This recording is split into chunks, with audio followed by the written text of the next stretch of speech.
এই যে সৌমিতার স্কুল শুরু হয়ে গেছে আজকের থেকে। মাধ্যমিক পরীক্ষার সময় ওদের স্কুল অনেকদিন ছুটি ছিল, এই যে আজকের থেকে স্কুল শুরু হয়ে গেছে। আর এই যে তোমাদের দাদা ভাই জুতোটা পরিয়ে দিচ্ছে, আর বাকি চুলটুলগুলো আমি বেঁধে দিয়েছি। আর আজকে টিফিনে কি দিয়েছি বল? এগ অমলেট করে দিয়েছি। আর ও একটা গিফট পেয়েছিল সরস্বতী পুজোর দিন, ওটা কি রে, হট টিফিন বক্স। তো ওতেই ভরে নিয়ে যাচ্ছে, নাকি ও স্কুলে সবাইকে দেখাবে। হ্যাঁ এই তো, যাও যাও, 8টা বেজে গেল। আর আজকে এখনও কোনো কাজ হয়নি, দেখো সব থালা বাসন সব কিছু রয়েছে। আমি এখন করে নেব। ছুটকি ঘুমোচ্ছে। আর তোমাদের দাদাভাই সৌমিকে স্কুলে ছাড়তে যাবে। ওদের এখন 8টা থেকে স্কুল, হয়তো ওদের এখন 8টা থেকে স্কুল।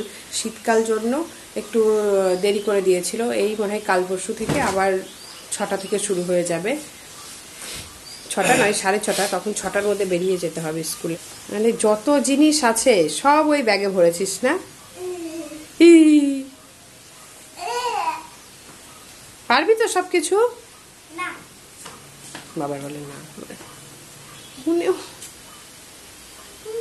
পারবি না? যদি ভুল হয়েছে একটাও, কারণ এতদিন ছুটি ছিল, তুমি কি করেছো ঘরে? এবার এসো তুমি ফোন দেখতে। বাইরে জল এসছে, ভরবে? টাইম হবে, বিকেল। যা যা যা, গেটটা খুলে দাও, গেট খুলতে থাকো। আরে তোর বড় ব্যাগ তো ঘরেই আছে।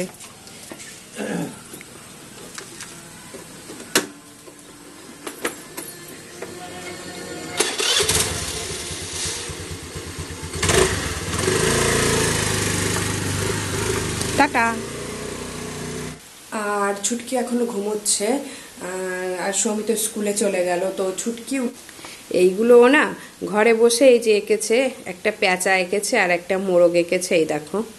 আরও ওর অনেক ড্রয়িং আছে, বেশ আঁকলে ইচ্ছা করে বেশ ভালোই আঁকতে পারে। এই দেখো, এই সরস্বতী ঠাকুরটা আমার ঘরে আছে।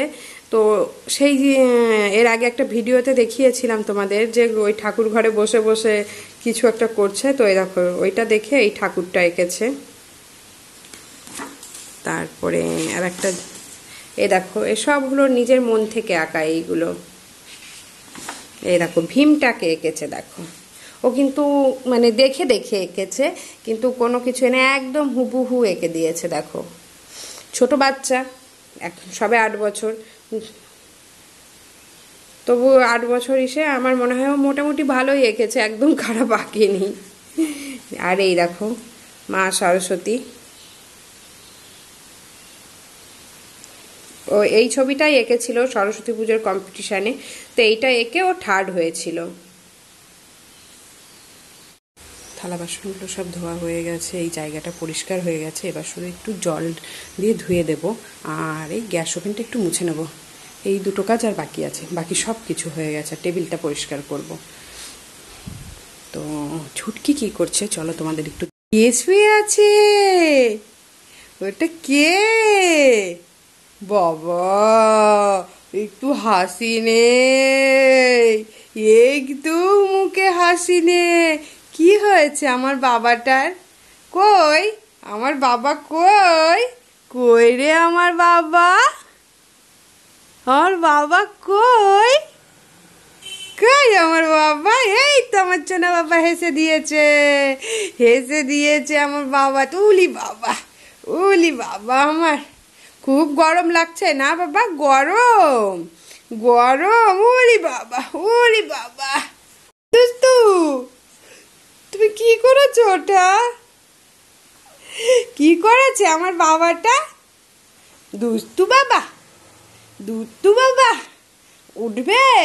আসো, মশারি খুলে দিয়ে দাঁড়াও। কালকে রাতে আমার এত ঘুম পাচ্ছিল, দেখো, মানে দুধটা এখানে রেখেছি, ভেবেছিলাম উঠে খাবো, কিন্তু আর খাওয়া হয়নি। ছুটকিকে ঘুম পাড়িয়ে ভাবলাম যে ঠিক আছে উঠে খাবো, কিন্তু আমার আর উঠে খাওয়া হয়নি। কি গো, তুমি কি কোথাও গেছিলে? কি কচি হবে তো? এক একটা বেগুনি 1 কিলো ওজনের ছিল, আমি তো তাও এটা 600 গ্রামের বেগুন। একটা বেগুনি 600? একটা বেগুন, এটা তো ছোট 600, আর অন্যগুলো ছিল এক একটা 1 কিলো ওজনের বেগুন। এটা টাটকা, ওর ভিতরে তোমার একটুই হবে না, বীজ হবে না। আর এই যে তোমাদের দাদাভাই সকাল সকাল বাজার চলে গেছিল, সৌমিকে স্কুল দিয়ে বাজার চলে গেছে, বাটা মাছ এনেছে। আর এই যে বেগুন দেখালো তো আগেই, দেখো কত বড় রে বাবা, একদম টাটকা, মানে ভিতরে একটু আমি ধরে রাখতে পারছি না, মানে 600 গ্রামের বেগুন, বাবা এত বড়, এ কদিনে খাবো? এত বড় বেগুন আনা লস, কারণ আমাদের ছোট ফ্যামিলি, কেটে রাখলে বেগুন নষ্ট হয়ে যায় না। ও আবার কাটাও আছে না, একটা গামলা ভরে যাবে। আর এই যে পালং আছে কালকে, পড়ে হয়েছে, ইঞ্জেকশন নিব, পড়ে হয়েছে। বুঝলাম না। এরকম মাখতে মাখতে পড়ে গেছিলি, হ্যাঁ, ওই জন্য কোমরে ব্যথা লাগছে। তোমার বাড়ি কোথায়? নিমপুরা। 200 টাকা হলে 4টা সুই হবে, লাল লাল। নিমপুরা কোন জায়গায় বাড়ি? ওই যে সেই যে চালতা বাবু বলে না, ওই চালতা বাবুই আমরাকে জায়গা দিয়েছে, ওইখানে ঘর বানাইছে। ও বিরাট পড়া হয়ে গেছে, যাদের যাদের যেমন তোমার আর কেউ নেই, ছেলে পেলে নেই? একটা বেটা আছে, ও কোনোদিন ঠিকাদার পালন যায়, অন্য কাজ করতে পারে না? করে তো যখন যখন করে, আর যখন যখন পালে করে, নাই পালে না। আর তুমি এইভাবে ভিক্ষে করে করে খাচ্ছ? আর আমি এই ভিক্ষা মাগি। ঠিক আছে, তুমি আবার কবে আসবে? সেই সোমবারে। কবে নিতে হবে তোমার ওইটা? আজ দিলে তো আজই আমি কোটা ঘর মাগতি, আর ডাক্তার ঘরে গিয়ে নিয়ে ঘর যাচ্ছি। সেই মাসে সেই ধারে খোকাটা দিয়েছিল, 200 টাকা দিলে কটা ইঞ্জেকশন হয়? 4টে? এই যে 200 টাকা 4টা লাল লাল সুইগুলো, তাই এখানে একটা দিবে, এখানে একটা দিবে। এটা কিসের জন্য পড়ে গেছিলে তার জন্য? কি হ্যাঁ, এই যে কোমরে ব্যথা, এই যে তোমার হাতে কি হয়েছে গো? হ্যাঁ? হাতে কই এই যে হাতগুলো ওরকম। হাতগুলা সেই তখন সেই যে বাচ্চাটা হলো না, তখন ভাত রাঁধে আর করে ছুটা হয়ে গেছে। কিন্তু হাতেও তো কিছু করতে পারো না। না, যখন যখন থাকে তখন রাঁধে ওরা। দেখো এখন তো কি বলতো, টাকা তো কেউ ঘরে তুলে রাখে না, সব ইসে থাকে। দেখি যদি কিছু থাকে আমি দেখছি, দাঁড়াও একটু দাঁড়াও, তুমি এখানে দাঁড়াও, বুঝলে? এদিকে আসো তোমার কাছে। আরে ওই বুড়িটার সে হাত পাগুলো কেমন, তার উনি পড়ে গেছে, ব্যথা আছে, মানে বসেই আছে, কোমরে ওনার চোট পেয়েছে, তা বলছে 200 টাকা দিলে আমি ইঞ্জেকশন নিতে পারবো। কত টাকা নিয়ে? 100 টাকা থাকলেও দিয়ে দিলে, তাহলে সেই আবার সোমবার আসো। আমি বলি তাহলে তুমি সামনের সোমবার আসো, তোমাকে আমি 200 টাকা দিয়ে দেবো, 100 দেবো নি। তোমার কিছু আছে কি কোথাও? কারণ এখন তো টাকা তোলা থাকে না। তো এনার কথাগুলো শুনে খারাপই লাগলো, দেখো, কারণ এরা কত কষ্ট করে থাকে। আজকে তোমাদের দাদাভাইয়ের কাছে টাকা তোলা নেই, তো বললাম সামনের সোমবার আসতে, দেখি উনি আসে কিনা, আসলে দেবো কিছু। বেগুনটা দেখো, মনে হচ্ছে যেন মানে আমার হাতে আসছে না, কোন দিক দিয়ে কাটবো এবার বুঝতে পারছি না। দেখো কত বড় বেগুন, ওরকম করলে বেগুনগুলো নষ্ট হয়ে যায়, কেন বুঝিস না? কত বড় বেগুন? 600 650 গ্রাম ওজন, আরো বড় ছিল, 1 কিলো ওজনের ছিল। 1 কিলো, সত্যি বলছি, 1 কিলো ওজনের একটা বেগুনি। এটা কিভাবে কাটছো তুমি? উনি আমাকে বললো, আমি বললাম যে দাদা বেগুনটা বুড়ো হবে না তো, আবার ভিতরে বীজ হয় না? বলছে দাদা আমি গ্যারান্টি দিচ্ছি, বেগুনটা একদম ভিতরটা বীজ বেগুনি খায় না হেভি। হ্যাঁ, এই বেগুনগুলো বেগুনি করতে হবে এরকম। আমাকে উনি গ্যারান্টি দিয়েছে, দাদা বেগুনটা আরো বড় বেগুন দিচ্ছি, আপনি নিয়ে যান। বেগুনের জাতটা বেশি বড় হলে এরকম বীজ হয়ে যাবে একটু, এটা তাও ঠিক আছে।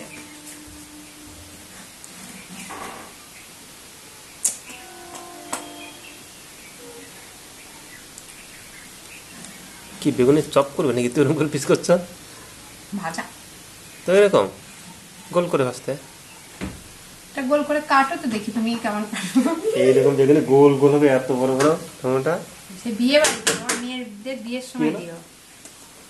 চুটকি যদি উঠে যায় না। সবকটাকে চুটকি বানিয়ে দেবো, বুঝলি তো? কি 3টে ডিম কি হবে? আজকে একটু কেটে রান্না করবো, অনেকদিন খাই না। ডিমের কারি? না না, আলু দিয়ে মাছ কি দিয়ে করবে? মাছ সর্ষে করবো, ওই জন্যই ডিমটা ভাবলাম করি 3টে ডিম। বাটা মাছগুলো না একদম জলে জ্যান্ত লাফাচ্ছিল, ঠাস ঠাস করে লাফাচ্ছিল। টস টস করে দাও। এই জন্য ভালো নিয়ে যায়, একটু বেশি করে নিয়ে আমার যায়। এই বাটা মাছটা একটু ভালো লাগে না। আমার মা টেস্ট আছে, খেয়ে দেখো। আমার একটু ডিমটাই ভালো লাগে, এই জন্য একটু কেটে বাটা মাছ 1 ঘন্টার মধ্যে বাজারে শেষ হয়ে যায়। থাকে। সকালে গেলাম বললাম পেলাম। আমি আগে নিতাম, আমার বাবু যে ভালো খায় না, পছন্দ করে না। 8টার পরে যাবে বাজারে মাছ পাবে না তুমি। কড়াইতে তেল গরম হয়ে গেছে, নাহলে মাছটা আবার লেগে ধরবে। জ্যান্ত মাছ ছিল তো, এমনি বেঁকে যাবে।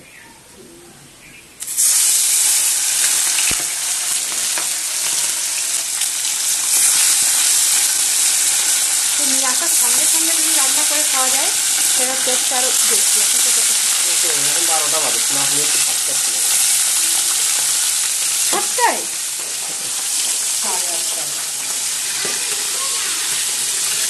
তো হয়েছে দেখাচ্ছে। আর এই যে বেগুনগুলো লম্বা লম্বা করে কেটে নিয়েছি, দেখি বেগুনগুলো কি করা যায়। যে মাছগুলো ভেজে নিয়েছি তার সঙ্গে যে লম্বা লম্বা করে বেগুনগুলো ভেজে নিয়েছি, তো এগুলোই সর্ষের মধ্যে দেব। মাছের সঙ্গে খেতে কিন্তু বেশ ভালো লাগে। আর এই যে এদিকে ভাতটাও হয়ে গেছে, নামাবো এক্ষুনি। আর এই যে সর্ষে হয়ে গেছে প্রায়, মাছগুলো ছেড়ে দেবো এর মধ্যে। এবার দিয়ে একটু ঢাকা দিয়ে দেবো। রে খাচ্ছিস? রান্না বান্না কমপ্লিট? হ্যাঁ, তো কি কটা বাজে? 2টো বেজে গেছে। এই যে আবার এটা উঠে গেছে দুষ্টুটা। একটু দেখে আসি কি কি রান্না করেছো। আজকে কি করবো, সব অল্প অল্প ছিল। একটু রান্না করে যায়।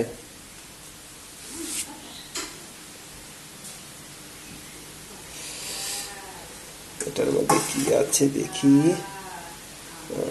এটার মধ্যে পালং শাক ঘ্যাট।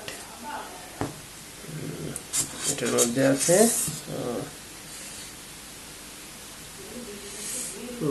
মাছ, বেগুন দিয়ে সর্ষে দিয়ে কি মাছ রান্না করেছে, বাটা মাছ।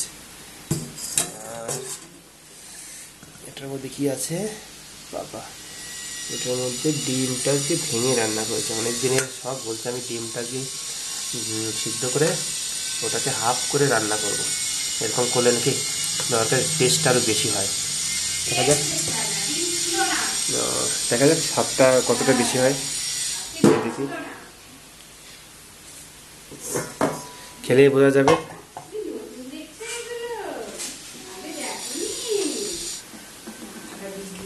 কি চিটকে? ফ্যানটা নতুন ঘুরছে তো, শুধু ফ্যান তাকিয়ে হ্যাঁ, তাকিয়ে ফ্যান দেখছো? ফ্যান, ওই যে ফ্যান ঘুরছে।